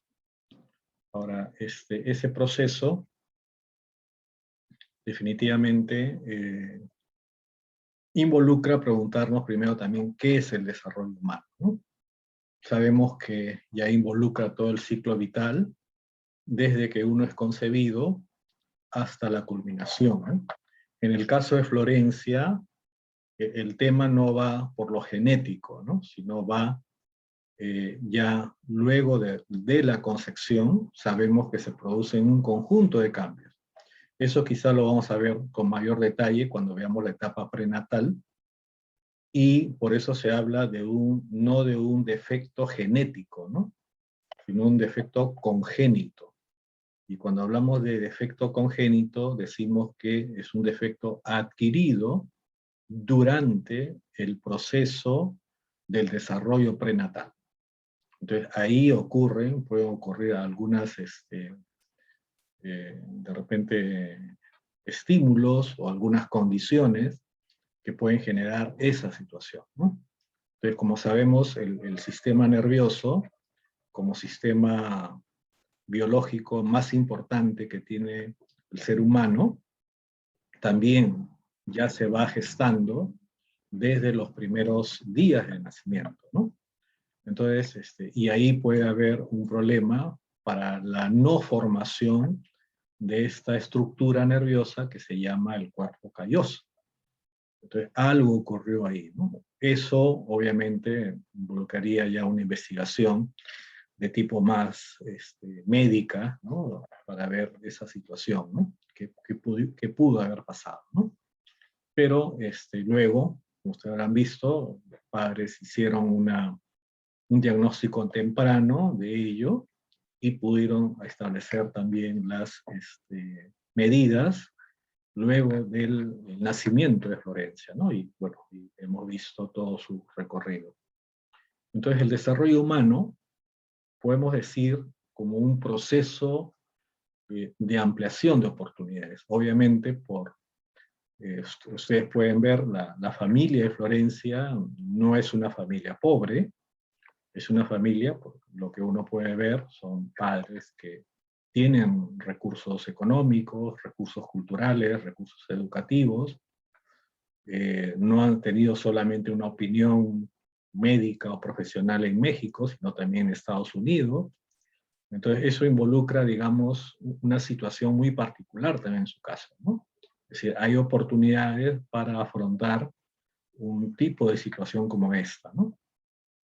Entonces el desarrollo humano se puede entender como ese proceso en el cual se amplían oportunidades de tener una vida saludable. Si no se atiende adecuadamente a Florencia, puede pasar que no tenga una vida saludable, tenga una vida limitada, ¿no? Y que también no lleve una vida decorosa, una vida decente, una vida que pueda tener niveles de autonomía, como ya va alcanzando, y por lo tanto también no pueda en algún momento establecer aprendizajes más avanzados, y con ello tener acceso a información y conocimiento, ¿no? Entonces, eso es un nivel que también se enfoca, y obviamente ese proceso de desarrollo humano involucra ampliar capacidades, ampliar destrezas, conocimientos, tener salud y tener ingresos también, ¿no? Porque efectivamente, para poder satisfacer las exigencias y necesidades del desarrollo, se requiere también tener pues una base económica, ¿no? Ingresos. Y bueno, también la capacidad de poder tener elección frente a esos elementos, ¿no? Entonces, justo lo que les hablaba hace un rato, esta institución que hace la investigación Niños del Milenio, llamado GRADE, concibe de esta forma al desarrollo, ¿no? Como un proceso psicobiológico, un proceso continuo, un proceso dinámico también, ¿no? Dinámico, y en la cual de repente hay estos dos elementos, ¿no? Que hemos visto en el video, ¿no?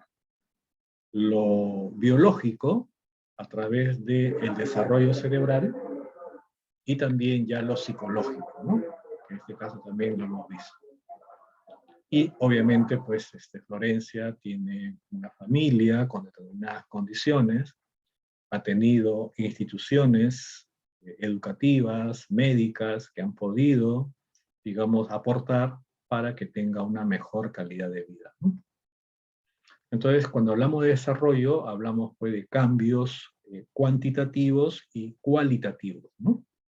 Cambios que se pueden expresar en cantidad, pero también se expresan en cualidades nuevas que se va adquiriendo, ¿no?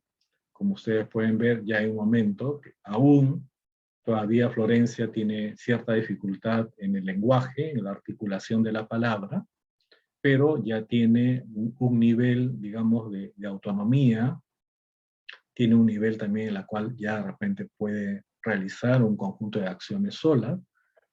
Si no hubiera llevado ese tipo de ayudas desde el principio, estaría más limitada, ¿no?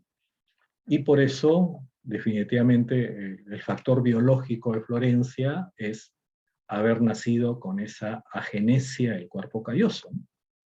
Pero frente a esa condición, que es una condición congénita, todavía no hay un remedio o no hay una especie de, digamos, intervención quirúrgica, pero ahí han sido relevantes los factores familiares, sociales, culturales, que han podido orientar y direccionar el desarrollo de la personalidad de Florencia, ¿no? Que todavía continúa, ¿no? Definitivamente continúa, pero ahí podemos ver este tipo de desarrollo, ¿no?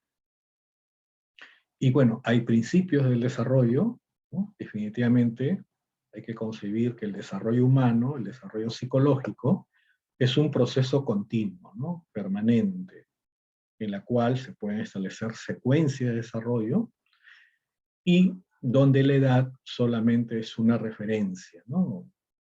Hay muchos niños que tienen edad 7 años, pero en términos de desarrollo psicológico pueden estar en niveles distintos de desarrollo, ¿no? Pero, digamos, nos da un patrón solamente de referencia la edad, ¿no? Luego tenemos también cómo a lo largo del desarrollo puede pasar, ¿no? Puede pasar que siendo adultos, como vemos aquí en la imagen, todavía conservemos de repente algunas cualidades de una etapa anterior, ¿no? Que todavía no hemos madurado, ¿no? Y esto puede pasar con personas que a veces asumen que el castigo físico es el medio, digamos, de solucionar conflictos, ¿no? Y eso como parte de un aprendizaje que ha tenido de repente en alguna etapa de su desarrollo, ¿no? Entonces son elementos que a veces también se pueden dar, ¿no? Como también a veces hay infantes, por ejemplo, que todavía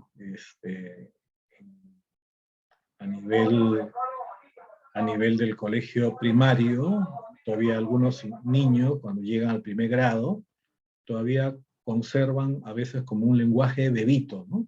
Un lenguaje bebito, ¿no? Y a veces ya la misma interacción con otros niños que van viendo que ya no hablan así, ya lo lleva o le exige hablar de otra forma, ¿no? Y eso puede pasar, ¿no? Puede suceder que en el desarrollo ya avanzamos, ya estamos en niñez, pero todavía conserva algunas cualidades de infante. Ya se es adolescente, pero puede conservar algunas cualidades de niño, por ejemplo, ¿no? A veces podemos observar, por ejemplo, que hay ya púberes de 12, 13 años, que ya se observa que están sus cambios puberales, pero todavía siguen jugando con niños de 5, 6, 7 años, por ejemplo, ¿no? Es como, digamos, una especie de tránsito, ¿no? Especie de tránsito que se puede dar, ¿no? Muy bien, también ver que otro principio importante del desarrollo es concebir que las cualidades, ¿no?, de desarrollo van de lo simple a lo complejo, ¿no? Es decir, antes de correr tengo que caminar, antes de caminar tengo que pararme con ayuda, antes de pararme con ayuda tengo que gatear, y así, ¿no? Son cualidades. La complejidad de la vida psíquica involucra empezar primero por cualidades simples, ¿no? Luego tenemos también quizás el aporte de Vygotsky en este principio del desarrollo, que va a establecer cómo las cualidades psíquicas propiamente humanas se construyen o se establecen en función del vínculo que el niño o la niña establece con los que lo rodean, ¿no? Y ahí viene el valor de lo interpersonal. Es decir, primero es el vínculo en el cual el adulto transmite sentimientos, pensamientos, motivaciones, creencias, toda una gama de complejidad social, ¿no? Luego, eso ya de forma muy particular, cada quien lo hace intrapersonal y ya le da su sello personal, ¿no? Entonces, en el desarrollo siempre hay este nivel de vínculo, ¿no? Ir de lo interpersonal, es decir, ir del vínculo interactivo hacia el vínculo ya más propio, más singular, ¿no? Y otro elemento también importante del desarrollo, que es también un elemento presente, y que a veces eso puede ocasionar también, de repente, ciertos niveles de dolor, tristeza, o de repente también confusión, incertidumbre, es ver, ¿no? Es ver, primero, que las sociedades en las cuales vivimos no son sociedades estables, ¿no? Son sociedades muy inestables, son sociedades con muchos elementos todavía para superar, muchos desafíos. Actualmente estamos en uno de ellos, supuestamente la otra semana ya estaríamos ingresando a la tercera ola, que involucra de repente la presencia más de esta última cepa, ¿no? La variante Delta, ¿no? Que viene de la India, la variante Delta, y eso puede hacer aumentar la cantidad de contagios y nuevamente, digamos, incrementar la cantidad de hospitalizados o gente en UCI, por ejemplo, ¿no? Entonces, vivimos también una crisis sanitaria, vivimos una crisis económica, quizás todos sentimos que de alguna otra forma los precios de las cosas han subido.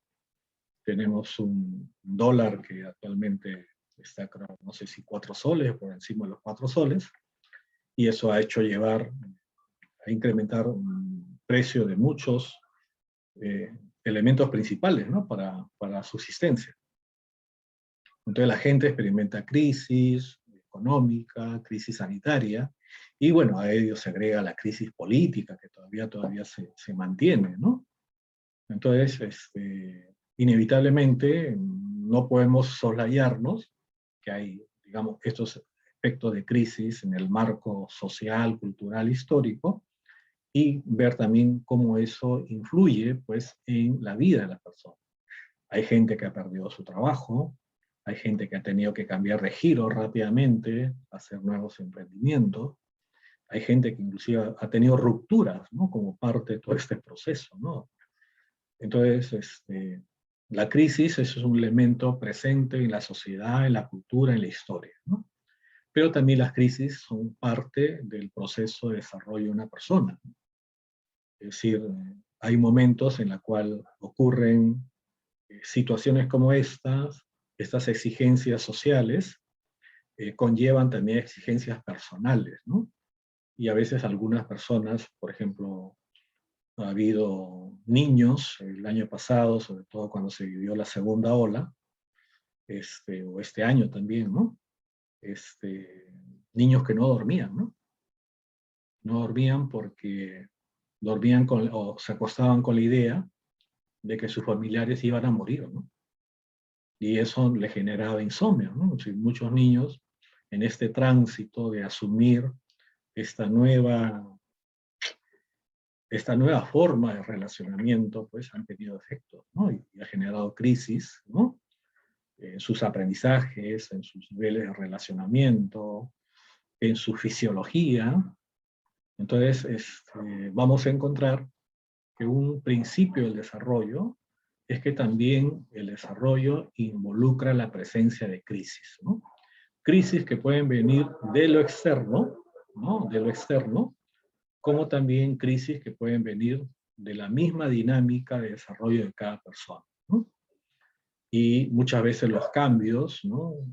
Supongo que, bueno, ya todos ustedes, especialmente sus compañeras, ¿qué ha significado, por ejemplo, los cambios que se dieron en su momento a nivel de la maduración sexual, ¿no? Y que involucró de repente ya en un momento la primera menstruación, ¿no? Entonces, y eso en algunas personas puede llevar crisis, ¿no? Como ya asumirse, digamos, ya en las nuevas funciones que tiene el cuerpo, por ejemplo, ¿no? Entonces, un elemento importante es ver también, cuando entrevistemos de repente a nuestro niño o niña, o cuando conversemos con el informante, es ver también cómo ve de repente estos cambios, estas crisis, ¿no? A veces en algunos infantes, por ejemplo, se da el hecho cuando ya lo llevan al nido, ¿no? Inicial de 3, se da una pequeña crisis en algunos, ¿no? Esa crisis de separarse, ahora por un tiempo más prolongado, durante una semana, de lunes a viernes, de la familia, por ejemplo, ¿no? Es decir, esos elementos también son importantes para poder ver el desarrollo, ¿no? Y ya entrando un poco a los factores del desarrollo, vamos a ver factores biológicos, ¿no? Y que tienen obviamente también una incidencia sobre el desarrollo humano, ¿no? Entonces, definitivamente, pues, todos nosotros tenemos un papá, una mamá, producto de ese vínculo amoroso, producto de esa relación, hemos nacido nosotros, ¿no? Hemos nacido, y obviamente, si hablamos en términos biológicos, llevamos 50% características biológicas del padre y 50% de características biológicas de la madre, ¿no? Eso es en términos biológicos, ¿no? Y bueno, eso se expresa de repente ya en un niño en particular, ¿no? Si en términos biológicos, ¿no? Digamos, ahí se habla de dos conceptos, ¿no? El fenotipo y el genotipo, ¿no? El fenotipo son las características biológicas observables, ¿no? Un tipo de cabello, color de piel, color de ojos, tipo de rostro, forma corporal, ¿no? Las orejas, los labios, etcétera, ¿no? Entonces, y de repente este niño tiene algunas cualidades corporales visibles del padre o de la madre, ¿no? Pero ahora también podríamos decir, ¿no? Este niño que fue producto de esta pareja que vemos aquí en la foto, luego, año después, se convierte, o, bueno, ya lo conocemos como esta persona, ¿no? ¿Quién es? Hitler, Adolfo Hitler. Adolfo Hitler, ¿no? Entonces ahora, si nosotros, hay un libro que escribe Hitler que se llama Mi lucha, ¿no? Y en ese libro él, digamos, establece los presupuestos de su movimiento político, ¿no? Que es el Partido Nacional Socialista Nazi, ¿no? Y en la cual él establece cuál debe ser la mirada de los alemanes ahora frente al mundo, ¿no? Frente al mundo, frente a la economía, a la política, frente a los judíos, ¿no? Y bueno, sabemos que este señor, no es que ese señor haya originado la Segunda Guerra Mundial, pero fue uno de los líderes alemanes que estuvo a la cabeza de la Alemania nazi y fue responsable, por así decirlo, político de conducir una guerra, una agresión a varios países de Europa, ¿no?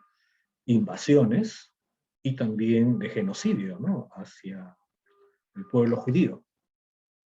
Entonces, ¿cómo una persona llega a ello, ¿no? Es como esas cualidades, ya como personalidad de Adolfo Hitler, dependerán de lo biológico, hubo algo de repente que transmitieron los padres en términos de cualidades psicológicas, en términos de cualidades de personalidad, o cómo fue eso, ¿no?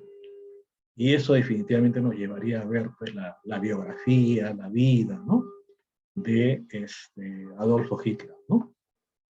Y ahí yo sí les sugeriría de repente ver una película que fue ganadora, ¿no? Que fue ganadora del Oscar a Mejor Película Extranjera, ¿no? Mejor Película Extranjera, creo que fue en el 2013, me parece, no lo recuerdo bien, pero es una película en la cual a veces algunos quieren ver la historia, culpar a la historia persona, ¿no? No ven proceso, ¿no? Y justamente esta película, si lo pueden conseguir o ver, es una película que justamente sitúa por qué la prédica de Hitler tuvo eco en la sociedad alemana, ¿no? ¿No? ¿Por qué tuvo eco, ¿no? Ahí está el nombre. ¿Ahí lo ven?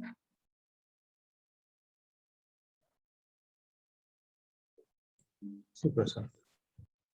Y luego también hay otro libro, una novela muy, muy interesante, escrita por un francés en base a las memorias de un oficial de la SS, que era la fuerza de seguridad de los nazis, ¿no? Y en esta obra es una novela, ¿no? Es una novela.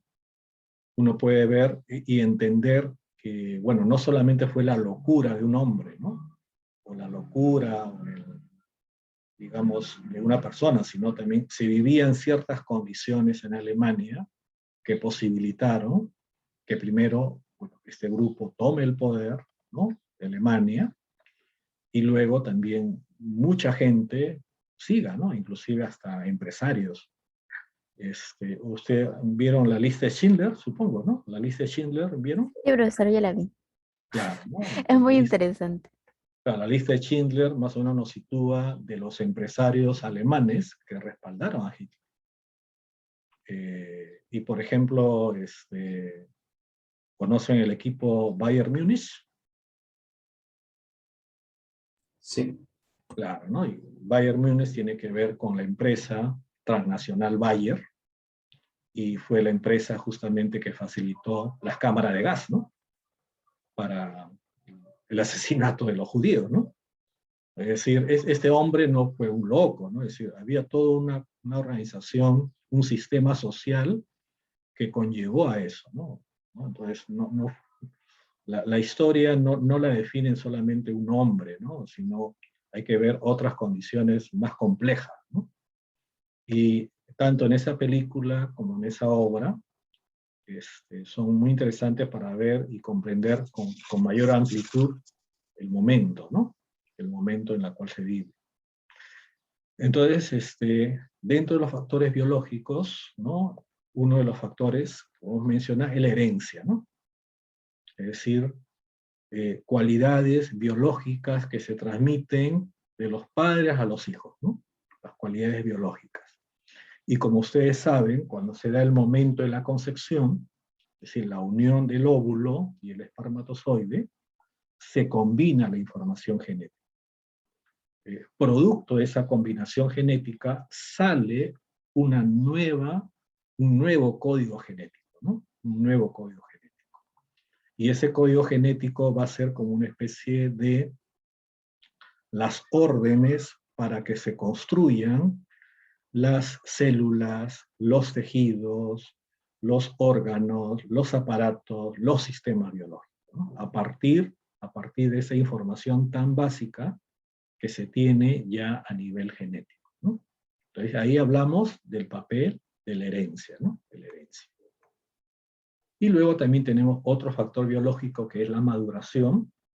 También en determinado momento del desarrollo ya hay cambios biológicos genéticamente programados, ¿no? Genéticamente programados.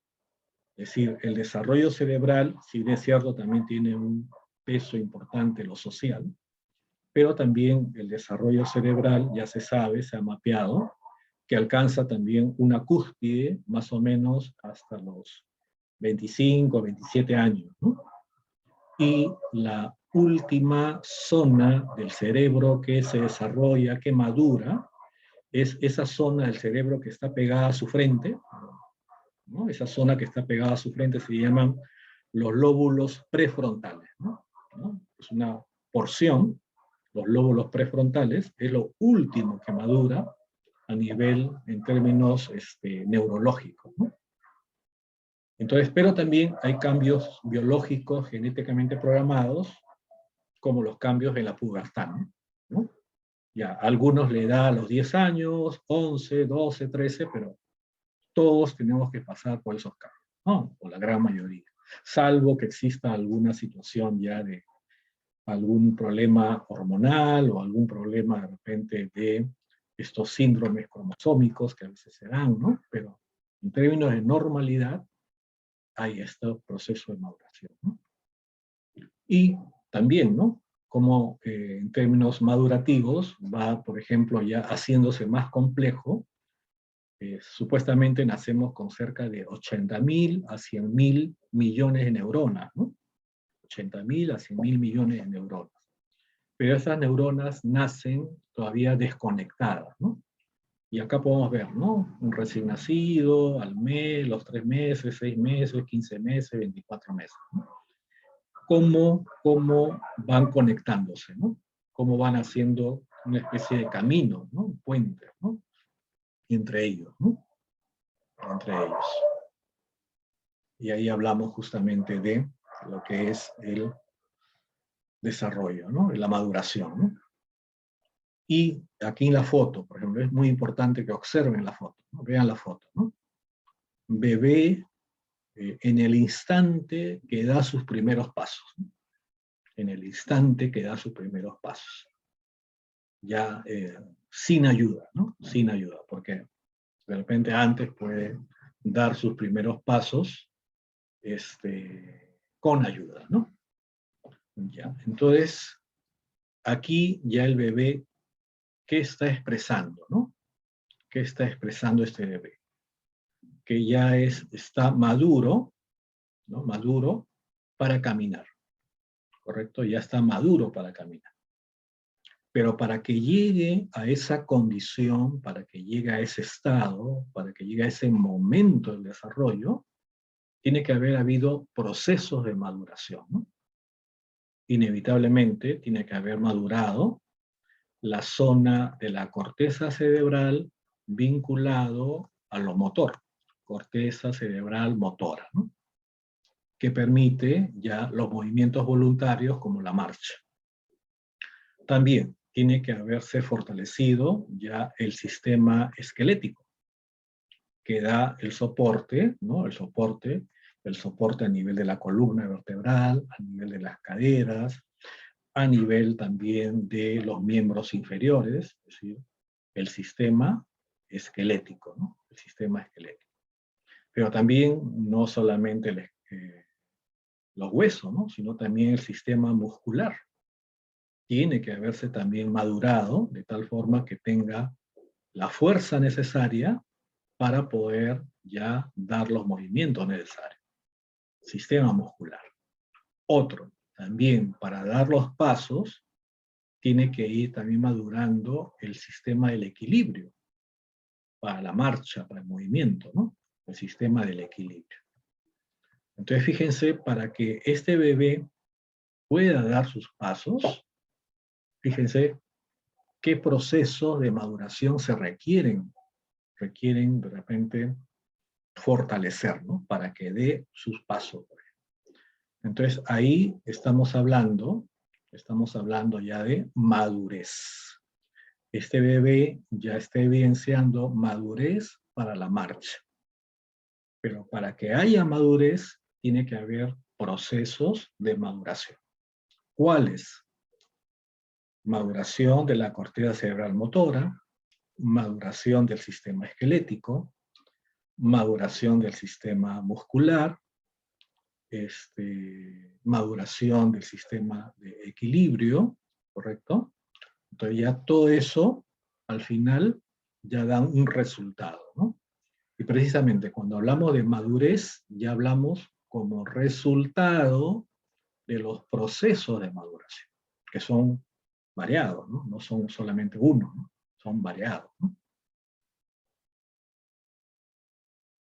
Y también otros factores biológicos, también está el crecimiento, que ya se puede expresar a nivel cuantitativo, cómo va cada mes, el bebé ganando peso, ganando talla.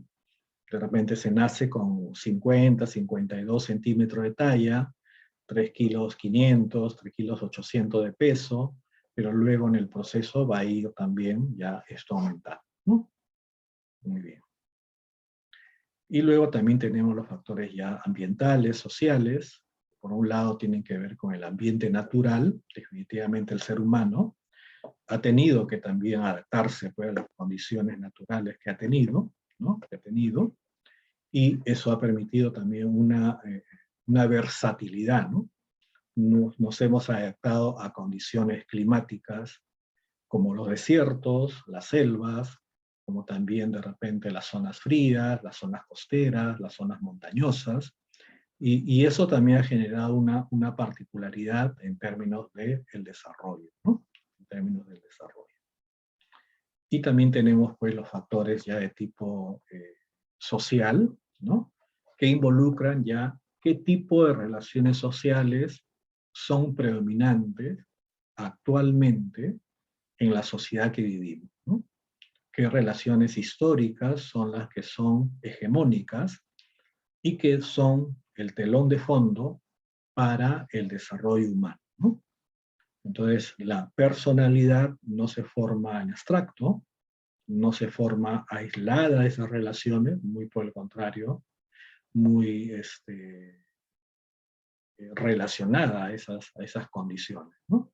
Ya sea que vivamos, bueno, nosotros vivimos en una mega ciudad, ¿no? Lima tiene cerca de 10 millones, se supone que para el 2050 tendrá 20 millones de habitantes, y Lima será, según dicen, bueno, los proyectos de planificación urbana, será de Pisco hasta Huacho, ¿no? Eso será Lima, ¿no? En el futuro, ¿no? De Pisco a Huacho. Entonces es el crecimiento que se proyecta a Lima, ¿no? Tanto para el sur o para el norte, ¿no? Entonces, y también hemos visto que en la parte este, como ya, bueno, la gente ya ha ganado los cerros, ¿no? Definitivamente, ¿no? Pero vamos a ser una ciudad en un momento de 20 millones de habitantes, ¿no? Ahorita somos de 10 o un poco más. Y involucra, ¿no? Digamos, un elemento que a Lima es un peligro, es el tema del agua, ¿no? Es decir, Lima se alimenta de los deshielos, de los nevados que están en la altura de la sierra de Lima, ¿no? Pero esos nevados también ya están, digamos, derritiéndose, ¿no? O también de las lluvias, ¿no? Que se almacenan en las lagunas que hay en esa parte ya montañosa, ¿no? En sierra, ¿no? Pero a veces si no llueve, no se van a poder llenar las lagunas, ¿no? Y el agua va a tener un problema, ¿no? Recuerden que Lima tiene 3 fuentes, ¿no? Tiene el río Rima, otro río más, ¿cuál es? En Lima, que alimenta a Lima, aparte del río Rima. Chillón. El río Chillón, ese es el segundo, y el otro río, ¿cuál es?